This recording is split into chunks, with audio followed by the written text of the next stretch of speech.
Bombo Sports News. Sa ating sports balita, 13 anyos na Pinoy table tennis player na sungkit ang gindong medalya sa katatapos lamang na World Table Tennis Youth Contender 2025.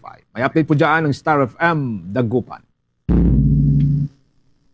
Dinumina ng batang table tennis player na si Kevin Kate Cruz ang kategoryang Under-17 Boys Singles nang masungkit nito ang gintong medalya sa katatapos lamang na World Table Tennis Youth Contender 2025 na ginanap sa Puerto Princesa sa Palawan.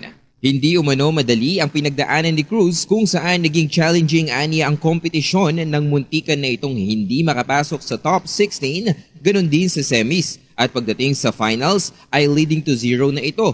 Ngunit nakahabol sa score na 2-all at tuluyang na ipanalo ang laban. Sa eksklusibong panayam ng Star FM Dagupan kay Cruz, ibinahagi nito na bilang atleta kailangang maging pursigido at positibo anumang pagsubok ang pagdaanan. Lahat naman po talaga na pinagdadaanan ng mga atleta hindi po madali. Lahat po may pagdadaanan kang mahirap, bigla pong dadali at bigla pong hihirap ulit. And gusto ko lang pong patunayan na if may pangarap ka, kayang-kaya matuparin. Hindi yung sasabihin mo, kailangan pakita mo sa iba na kaya mong gawin.